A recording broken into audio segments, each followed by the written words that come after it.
नमस्कार दोस्तों, स्वागत है आपका। बहुत दिन हो गए थे, हमने कोई नया वीडियो नहीं डाला था, पर हाँ, ये चैनल पे हमने ऑलरेडी बहुत सारे शॉर्ट्स हम लोग अपलोड कर रहे हैं, जिसमें आप Google Finance, Excel, Google Sheets के शॉर्टकट्स के बारे में 1 मिनट के अंदर जान सकते हैं। तो अगर आपने वो शॉर्ट्स अभी तक नहीं देखे हैं तो ये हमारे चैनल पे जाके आप वो शॉर्ट्स देख सकते हो। और एक चीज़, रूलबर्ड का हमारा फाइनल गोल ये है कि जो भी हमारे फाइनेंस प्रोफेशनल्स हैं, जो भी हमारे फाइनेंस फ्रेटर्निटी से हैं, वो लोग ये टेक्नोलॉजी जो भी अभी अवेलेबल है उसको कैसे यूज़ करें, कैसे अपना काम वो इजीली कर सकते हैं, कैसे अपना टाइम सेव करते हैं।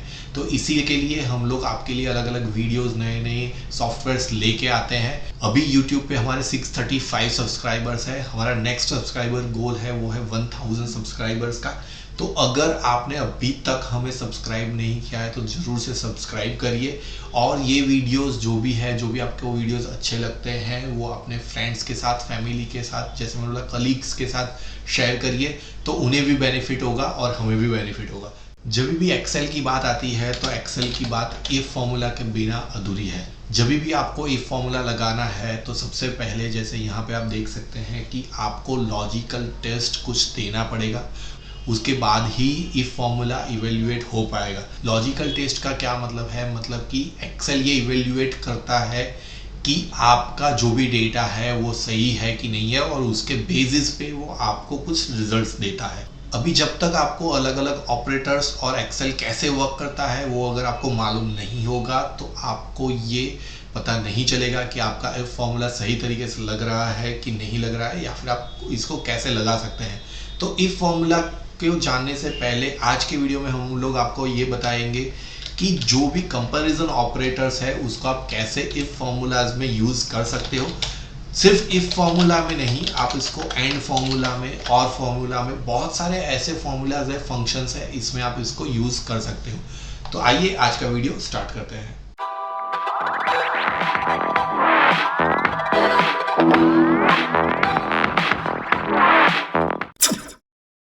एक्सेल में 4 टाइप के अलग अलग ऑपरेटर्स होते हैं। ऑलरेडी हमने प्रीवियस वीडियो में 2 जो ऑपरेटर्स है वो हमने एक्सप्लेन कर दिया है। अगर आपने वो वीडियो नहीं देखा है तो वो वीडियो जाके ज़रूर देखिए। मैं उसका लिंक यहाँ पे पिन मैसेज में मैं डाल दूंगा, तो वो आप वीडियो ज़रूर देखिएगा।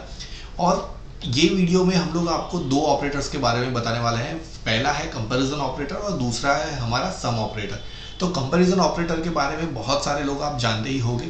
जैसे यहाँ पे पहला है इक्वल टू, तो ये इसका ये ऑपरेटर है। लेस देन है, ग्रेटर देन है, लेस देन और इक्वल टू है, ग्रेटर देन और इक्वल टू है, और नॉट इक्वल टू है। कंपैरिजन ऑपरेटर का मतलब क्या है कि आपका 2 या उससे ज़्यादा कुछ भी डेटा है तो वो आपको कंपेयर करके देता है। ठीक है। अभी कंपैरिजन का मतलब क्या है कि वो आपको कुछ आउटपुट नहीं देगा। ये ऑपरेटर्स आपको सिर्फ 2 ही आंसर देंगे, ये ट्रू है या फॉल्स है।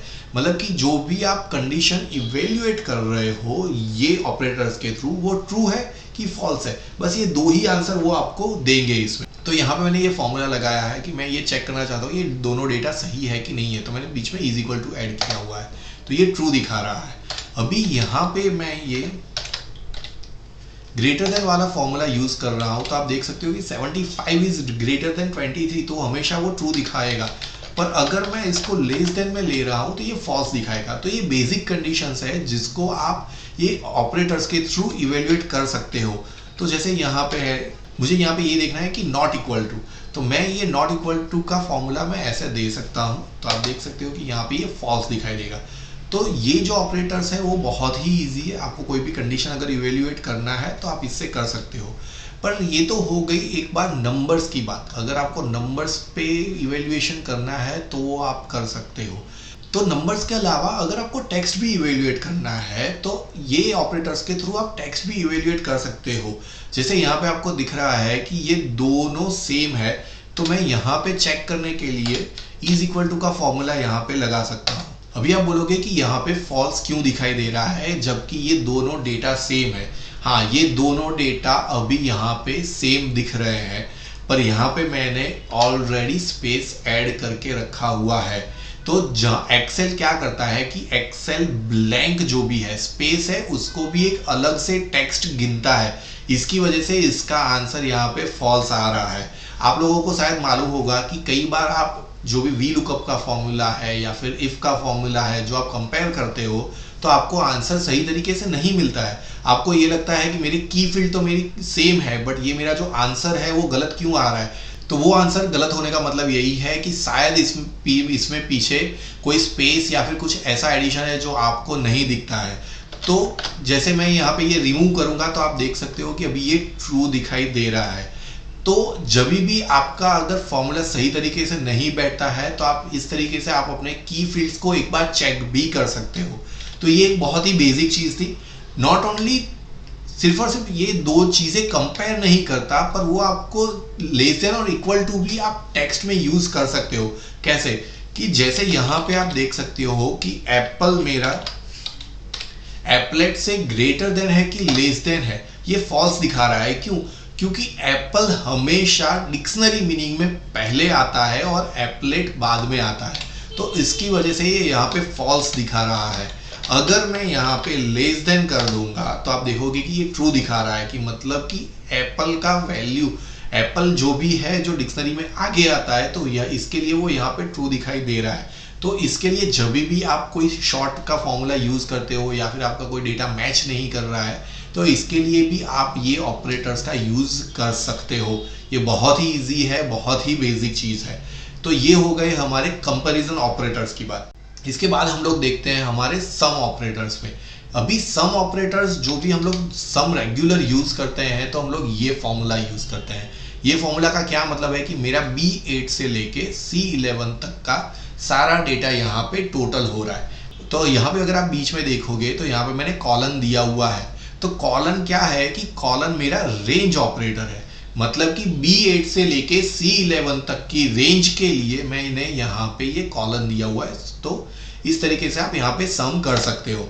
तो कॉलन हमारा रेंज ऑपरेटर है। उसके बाद नेक्स्ट है हमारा कॉमा, जो हमारा यूनियन ऑपरेटर है। कॉमा का क्या मतलब है, मतलब कि आपको अगर दो रेंज एक साथ में टोटल करना है तो आप कॉमा का यूज करके ये टोटल कर सकते हो, ठीक है। पर ये यूनियन ऑपरेटर क्या करता है, जैसे यहाँ पे आप देख सकते हो कि मैंने दो अलग अलग रेंज यहाँ पे ली है। एक है मेरा प्रोडक्शन 1 का B8 से लेके B11 और दूसरा है मेरा B9 से लेके C9 तक का डेटा। तो ये दोनों टोटल कर रहा है।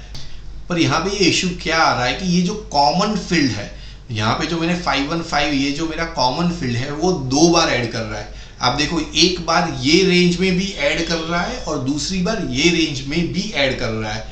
तो अगर आपको अब ये सिर्फ ये डेटा का अगर आप यहाँ पे टोटल करोगे तो आपको नीचे दिखाई देगा कि ये सिर्फ डेटा का टोटल 3049 हो रहा है, पर यहाँ पे 515 दो बार ऐड कर रहा है। इसकी वजह से आपका ये जो टोटल है वो 3564 आ रहा है यहाँ पे, ठीक है। तो अभी यूनियन ऑपरेटर के बारे में हमने जान लिया है और नेक्स्ट हमारा ऑपरेटर है वो है एक्सेल इंटरसेक्शन ऑपरेटर।